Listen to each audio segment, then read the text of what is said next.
Yeah. And Yeah. so, gosh, I'm laughing because I had no idea Humayun had started recording, and I was about to say something really obscene. And thankfully, I looked up and saw the number was counting down, and it was a one. That's the way you got to do it, man. I want to catch you off guard sometimes, you know? Dude, I'm always off guard, and I'm fine with it. Oh Yeah. man. Yeah. Yeah. I mean, one of our friends was making fun of me today for starting a book club. Uh, but he's part of the book club too. I mean, it's not Yeah, like he's he's not he's he's one of the not part most of it. one of the most prolific members. But that's the thing. You gotta throw some ridicule in there, Yeah, you got to be able to take jokes and give jokes. right? Some people just know how to joke around, but they don't take jokes back. But it is interesting. This book we read, wasn't a big fan of it initially, but I think the You were shitting on it initially, but it was a good discussion. I think that it led to some good discussions about moving the cheese. The book was called "Who Moved My Cheese," where Yeah. when I read the book, I was like, I just did not. I think the whole idea and the premise was good, but I didn't really enjoy reading the book as much. But I think the book club discussion on it was pretty good because everyone had different views. There's people on different stages of their lives and different professions and careers, and everyone had different views and everyone had different ideas of what moving the cheese means. And I think that was a good discussion. Yeah, and if any listener hasn't read it, I mean, it's a very short, easy read. It's like not even 80 pages. Basic premise is your cheese is whatever your goal is, what you're looking for, and if it moves by some external force, I mean, what are you going to do? Cry about it, or are you going to adapt? I mean, that's basically, in very short, simplistic terms, kind of the thesis of the book. Promoting adaptation, promoting anticipating and acting on change. And it really did spark an interesting discussion about, you know, how we should behave in our lives and our careers, because change happens. Like, things happen that are outside of your control. A boss makes a decision, a manager makes a decision that you don't like, a new workflow is enacted that you just have to utilize. All of these things that are from the so-called higher ups, the system around you, the corporate entity around you. It was very interesting hearing different people's perspective, because a lot of us, Yeah. some of us are doctors, some are in business, some are finance, some are engineers. So I thought it was really cool hearing the perspective, because I've never worked in corporate America. So seeing that side and how people deal with the corporate structure and issues like that was very unique. I enjoyed that.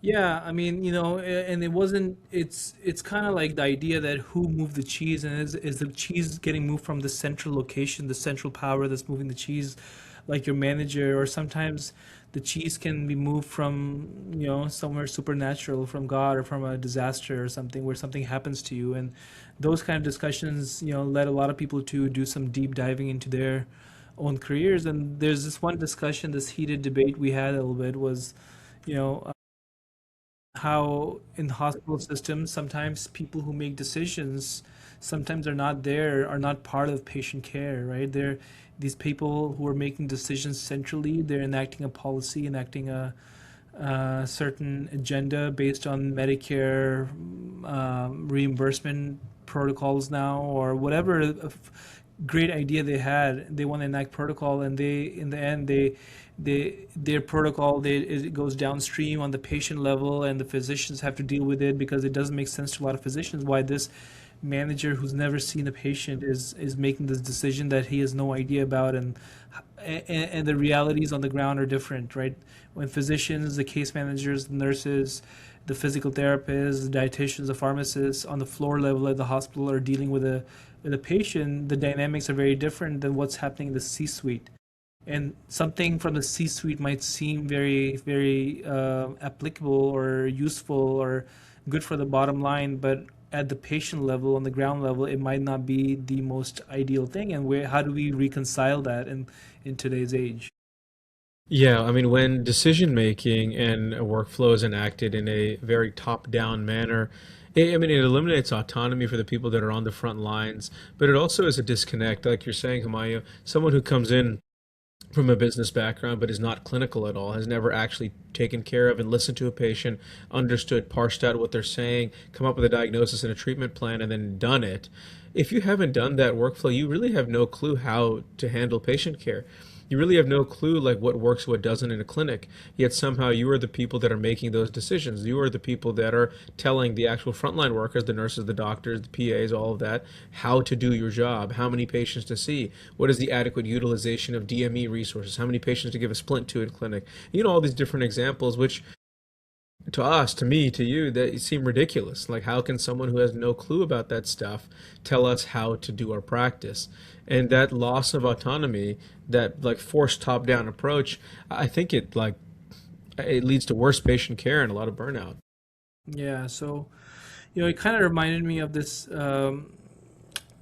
discussion about decentralized organizations, right? I mean, the whole paper that we read, or this whole study that we read about the octopus, and how octopus has two-thirds of his neurons are in its arms, in its tentacles, or in its eight different arms, and that's where the neurons are spread, and each arm can do its own thinking and do something autonomously, and a lot of times it's coordinated from a central head, but the octopus centrally does not have that much brain power. I mean, there's only like 40, like a one-third of the neurons are in the central brain, but most of the neurons are peripherally, and each arm is working on its own and doing things that are needed, and they somehow do coordinate, but they're all useful on their own and can work independently.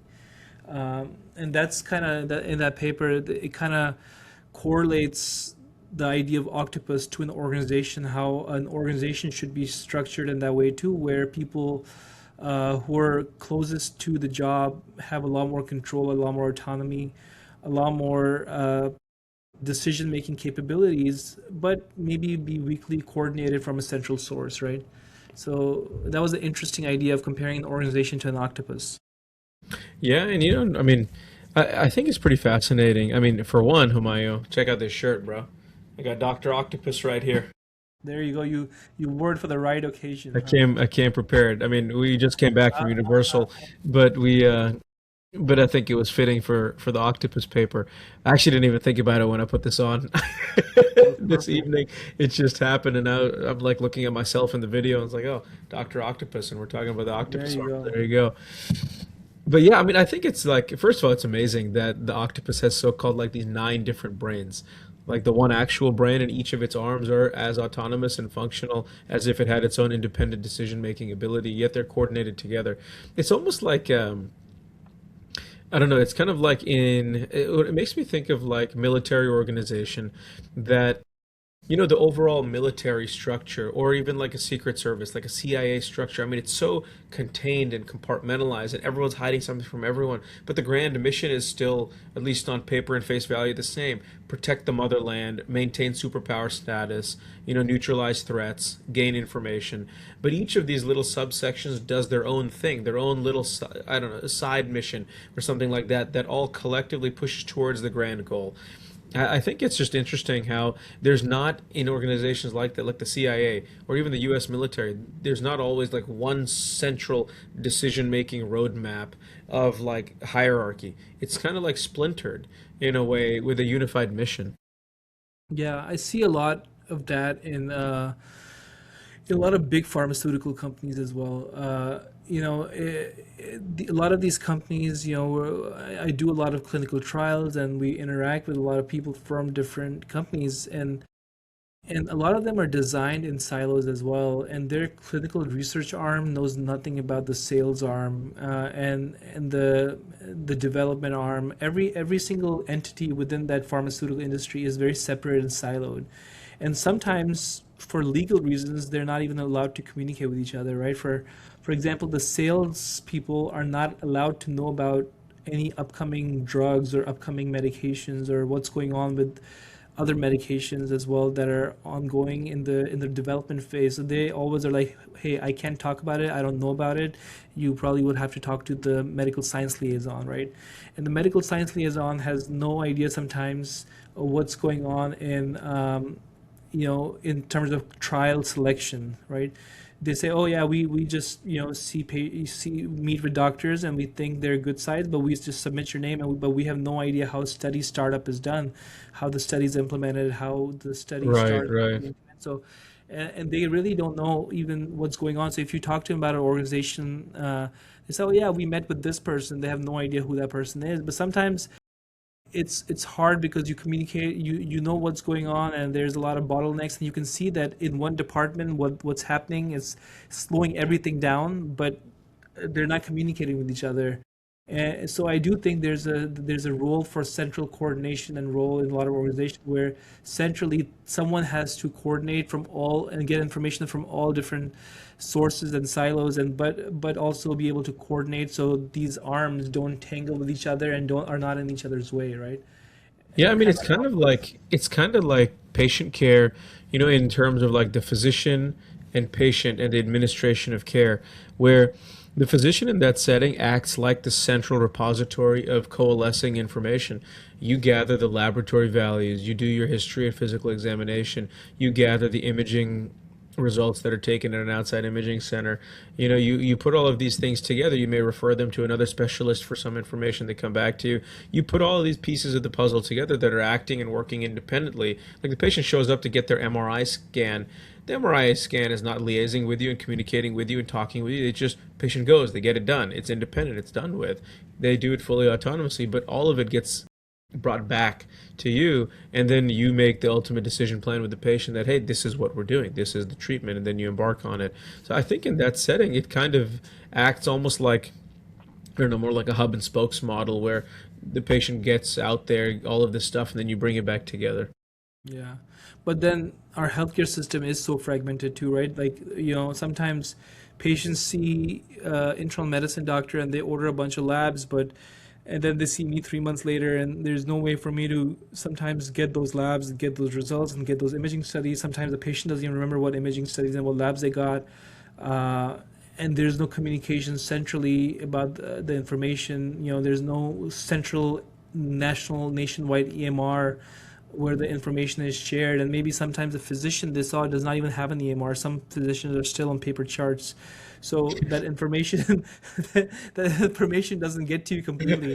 Then you sometimes order the same studies, and then you realize that, oh, 2 months ago they had the the labs done, but you did it again, and that just rises the cost. So sometimes these different arms not working independently can be costly, where it does need a central direction, some central source of information.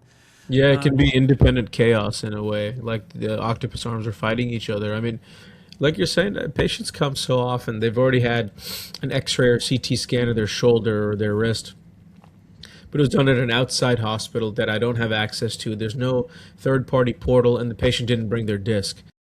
I'm like, sorry. I mean, either you go back, get your disc, and bring it on a later day, or we reorder the imaging study if you think you can't find it or it's too laborious. And the redundancy and the wasted time of the patient and myself to actually move forward in their care pathway, it's huge. And you mentioned like a central, like EHR or some repository or something nationwide that everyone could collaborate and access, and it would just have everything is linked together. It would be so efficient, it'd be so nice, but obviously it would put too many of these independent EHRs and portals out of business. So I think, like from the selfish financial side, these companies just don't have an incentive to collaborate and do that. yeah, yeah. So that makes you think, right? I mean, independently, a lot of on a smaller scale, right? At a local level, organizations, people, you know, octopus arms, they work very well for the information that's needed right there. My system works really well within my clinic, but when it requires information from all over, and coordination, then being independent and siloed is not ideal. So where is that limit in hospitals and physician systems and practices? How much control should be centralized and how much control should be localized, right? At what point, there's this discussion we had that, okay, there's a physician, and not all physicians are equally skilled. I mean, all physicians may have good intentions, but there are bad apples in every profession, and there might be a physician that's keeping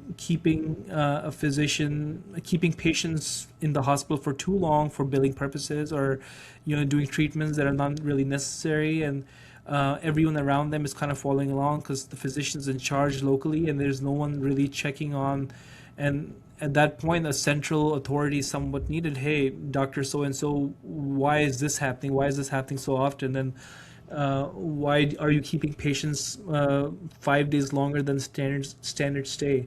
So there needs to be a local control, local autonomy, but at some point there needs to be some central control as well to kind of guide things and set a vision and set rules and keep people in check as well, right? And I Yeah, I mean wonder, it's even in like, the founding of the United States, anniversaries coming up, but like the three different houses of government, the checks and balances between them, that they each keep each other in check and prevent each other from overstepping, or at least in theory, ideally they should do that. That's the same thing, right? Like the judicial, legislative, and executive all work relatively independently, but they have oversight and checking of each other so that they actually maintain as if it was a single entity, a single organism, rather than just splinter off and be your own independent thing. Because if there's no centralization in some way, some either oversight or control or checking in or coordination in some respect, you might as well not even be connected. yeah, well, that kind of begs the question, right? With how fast the AI systems are growing, can AI be that central coordinator where things and human decision making and human thinking is very good at the local level where we're working in our silos and making decisions, but using artificial intelligence as a central coordinating system that's kind of guiding things, or the other way around, right? Locally, we have a lot of artificial information where we're getting back and forth automations at a local level, but centrally there's a human that's kind of coordinating everything. Yeah, It and can go either overseeing way, maybe, right? right? It can go either way. It's hard to know where it will go, and it'll have to be like who ends up being smarter in terms of how the world functions and how where the world is going. Is it going to be an AI overlord that's kind of coordinating all our actions and us working at a local level in a certain skill set that humans are needed for, or will it be us kind of guiding AI agents in doing tasks locally for us? And that kind of ties in well with the octopus analogy as well. Will the brain Right. be centralized? Will it be 60% AI, 30% human, or will it be 60% Yeah. human, 30% AI? It's a Uh, good question. It's almost a scary question in a way. I mean, I just see so many examples in real life, in my life, in the workplace, and historical examples. Whenever you give up control, you give up decision making ability, even if there's potential benefits of efficiency and all this stuff, giving up control and autonomy never leads to happiness. yeah. Well, that brings us to our next study that's kind of interesting as well, where there's multiple studies. There's personally, I'm going to say I've been kind of a hater on remote work sometimes because remote work has been inefficient. And whenever someone's doing meetings, um, you don't even know who's really participating in the meetings. Everyone's kind of has their teams on in the back and listening and doing some work on their computer while the Right. meeting's going on. And then someone will say something and they'll hear their name and they'll say, "Oh, wait, wait, sorry, I was on mute. What did you say again? It's What like, was that "Oop, I again?" forgot to turn my mic on. Sorry." Yeah, It's like yeah, people say sorry. that shit all the time. So remote work has kind of brought in a little bit less engagement in a lot of ways, but and it's kind of made people disengaged and maybe um, the social skills and the social motivations of being at work has gone down, but it has decreased the amount of stress and increased sometimes productivity of people where when they're working remotely, that commute time where they're spending 20 minutes one way, 20 minutes the other way, that's adding 50 minutes of extra stress being in the car, and then that's taken away and they can just get up, maybe take care of their kids, exercise, work out, and then kind of focus on work in blocks and maybe take a lunch break with their wife and then go back to work.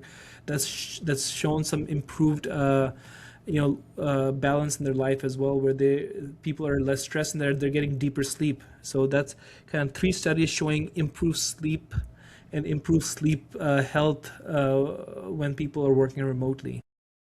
Yeah, and the lack of a commute, it makes a lot of sense, right? I mean, I think that study was like 8,000 patients.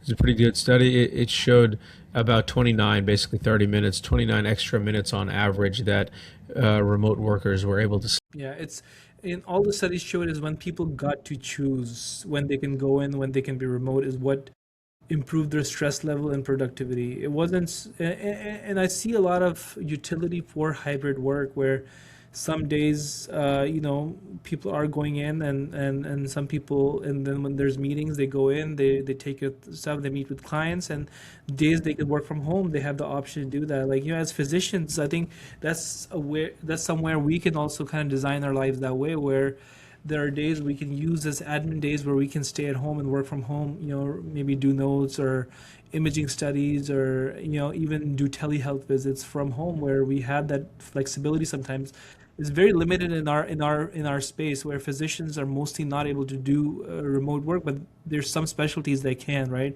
Psychiatry, yeah, some for sure. Mother, maybe orthopedics, cardiology, not as much. And even then, I do take days where, like today was the day I had no patient interaction. Today was a day where I caught up on a lot of my work. My office, we had a lot of stress testing going on, so I have to be in the office when stress testing is happening, because patients are going through a stress test, so I have to be available. But that's the time I used to do a lot of my admin work, a lot of my meetings, a lot of my research work, a lot of my um, um, you know uh, personal things that I need to take care of. And then the afternoons, I only do televisits on Wednesdays now. So that Wednesday afternoon, I'm still at my computer doing televisits, and this is something I could have done from home. Maybe if I had a nurse practitioner or PA that could be monitoring the patients, but I prefer to be here when the stress test is going on. That's why I work from my office. But some specialties can, and I think there should be more encouragement in doing that in medicine, where physicians who want to work from home some days, like radiologists or psychiatrists or endocrinologists, they should be able to. I mean, and that's kind of, if there's a top-down manager that is coming in and wants all doctors to be in office no matter what, and being sitting in their cubicles and writing notes there with a bunch of other doctors, if that's what they want, that's not going to be productive. Giving the doctors autonomy of choosing their schedule, choosing when they can come in, what time they want to start the clinic, what days they want off, will always make for a more productive physician, more productive nurse practitioner, provider, nurse, in my opinion. Yeah. I mean, if a physician gets told that you can only spend 8.6 seconds per patient for the day, and you have to see 35 patients in this day, and with each patient you can only spend maximum of this much time, and please do not take too much time between rooms, because that's how these MBAs design these schedules. A physician's not going to be happy. I mean, a patient's not going to be happy. And at the end of the day, the node where you're trying to service, that deciding factor is the patient, right? And if the patient's not happy, they're going to change and switch practices. They're going to a different doctor, and that's what happens so many times, man. I can't even tell you how many times it happened where um, there's a lot of different practices in my area, cardiology practices, great physicians, great doctors, great people. Some of these are very smart people. I rely on them. I reach out to them. I ask them to do some procedures for me. Um, but their practices were private practice, and then practices got overtaken by private equity groups or hospital systems, and their patients started coming to me because they said that they were not happy anymore. Their practice just changed. The quality of care changed. The staff changed. Everyone that was there was not responding the way it was, and the physician was not engaged as much. And I've personally benefited from that, because my practice grew because it's good for me, because a lot of those patients left and came to my practice. I mean, I don't like stealing patients from other doctors, but this is patient choosing, right? No, yeah, I don't run this. Yeah, it takes a lot, man. It takes a lot to maintain that kind of service level, and it takes me and some of the more experienced staff to stay on top of things, right? When you hire someone new, they're nervous, they're learning, and they're just so stuck because they're told to do this, because that's how it's easy to teach things in processes and checklists, right? So a lot of the new staff, which is very new in the workforce, they're younger, and they're trying to learn, and for them it's a checklist that they have to get through, and for them they're nervous too, and it requires someone who has more emotional intelligence, some kind of human interaction skills for years and years that we build as physicians to kind of train them, right? When a manager who's never even talked to a patient or taken care of a patient is the one doing the training and doing the feedback, that gets lost a lot of times. In my practice, it's me, and it's one of my lead nurses that is kind of has been with our practice for a while, and she has 20 years of experience. She's the one who's kind of giving feedback on how to, and she's doing it through her interactions with patient and teaching the patients, teaching the staff how to do things, right?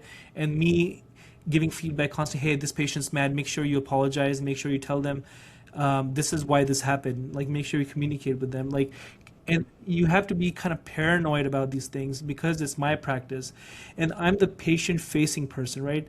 I'm the one who's seeing a patient and kind of getting that direct feedback, because as you said, they talk to your doctors. I'm their doctor, and they're going to complain to me. So I have that sense to kind of make that change. But a manager who has no patient interaction, does not talk to anyone, they don't care about that patient interaction as much. They care about the bottom line and the efficiencies and the process they've built. And that's kind of where things get a little difficult, where and the trainings get a little worse too. So um, it's the top-down approach can a lot of times, unless someone at the system level knows the details, it doesn't work as well. But sometimes, like in our next example, something that goes from the bottom up at the local level can dictate the whole organization, right? And that's another discussion we were having in the book club, is what kind of impact does entry level or patient or public facing employees have in the organization? And there's this interesting study about gut bacteria, right? Gut bacteria is pretty much the only place that our gut is probably the only place that is that's inside our body but is exposed to the outside world. you know like there's no other part of our body that's really exposed to the outside world besides our skin, besides the gut that's inside the body. And there was an interesting study where they studied over 650 different gut bacteria, and they analyzed it in against your lipids and triglycerides and A1C and body weight and BMI, and they identified certain type of gut bacteria that were associated with better metabolic outcomes, right?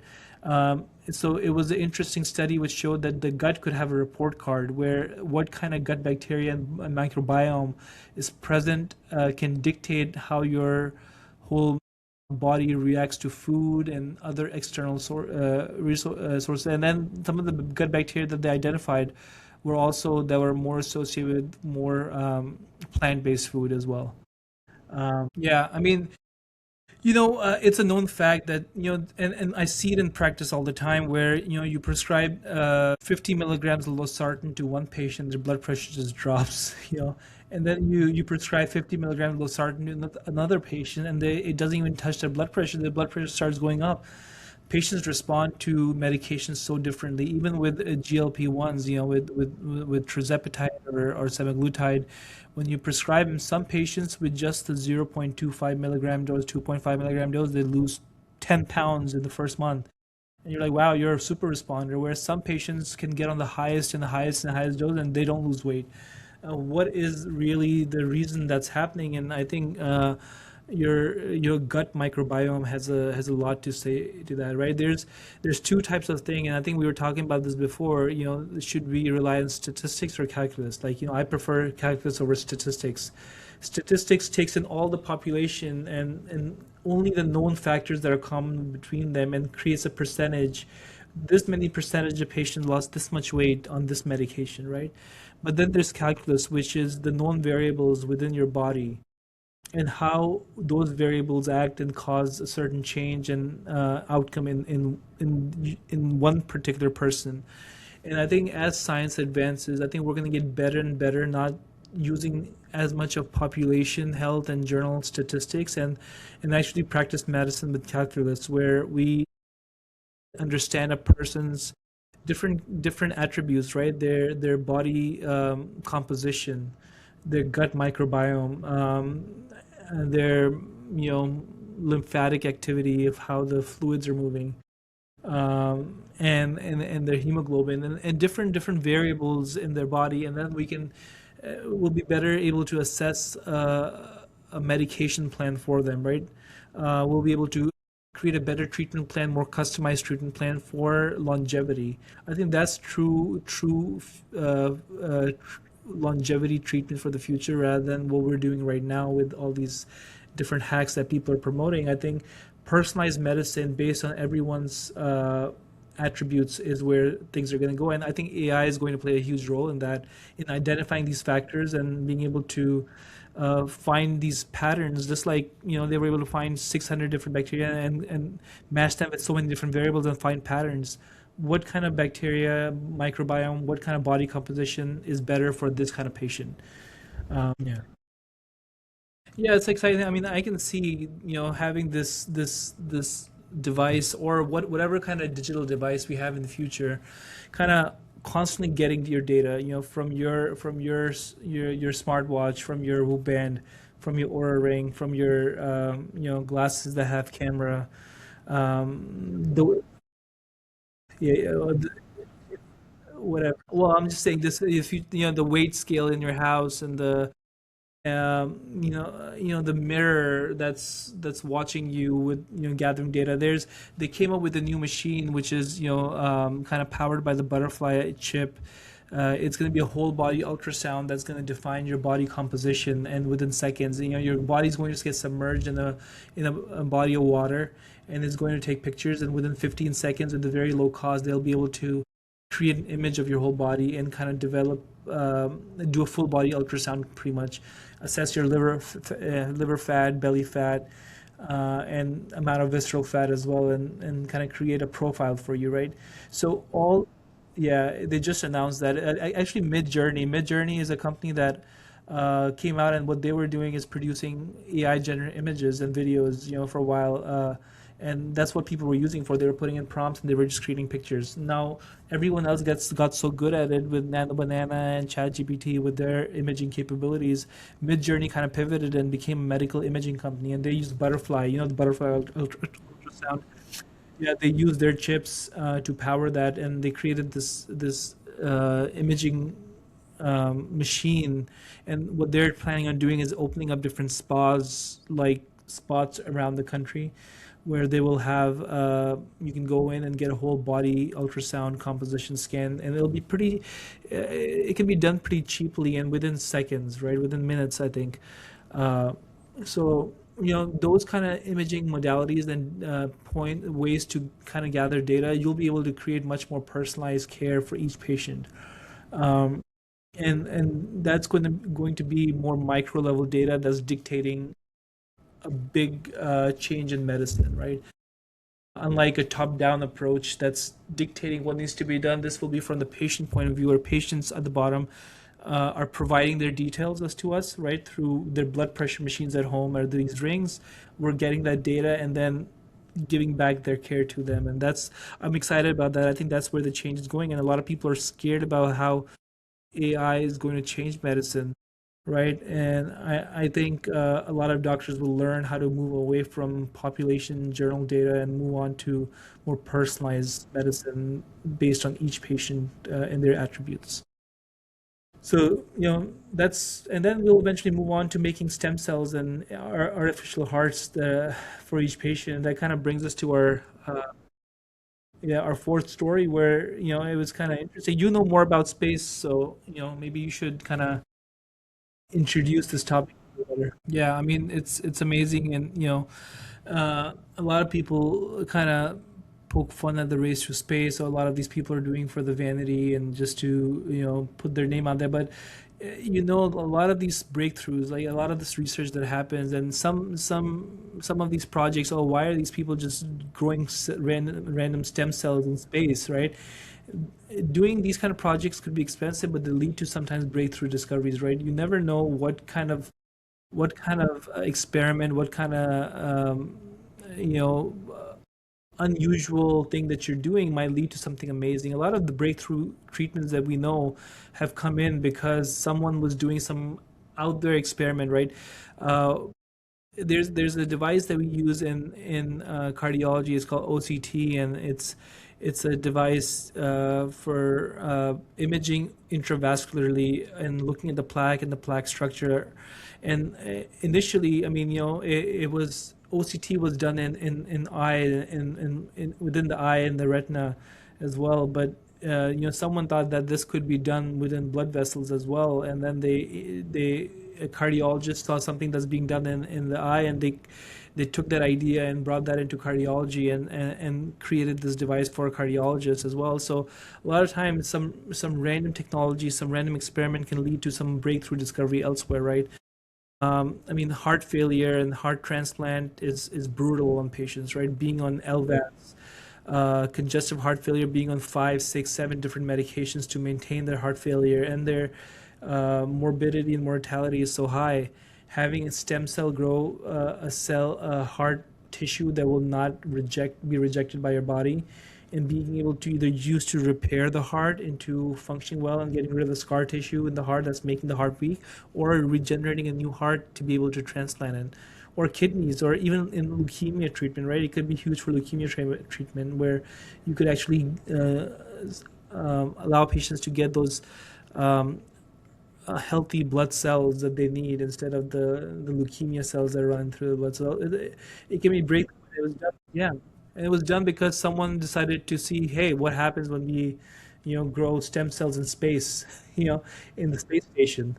Um, so it's a lot of exciting stuff, and I think that's where I have a lot of disagreements when people say that, science, a lot of the research that's being done, they make fun of the different things that a lot of these professors and PhDs are studying in different labs across the universities, and they're having a hard time getting funding because NIH is underfunded, and they're not able to apply for grants, but because apparently their experiments do not seem as efficient or as profitable in the future. But science doesn't always have to be profitable or efficient. It has to be finding an answer that we don't know, and once we find that answer, we can apply it to many different fields and find breakthrough discoveries, right? Discoveries for cancer and heart failure and bones, their bones. All right. Well, good episode.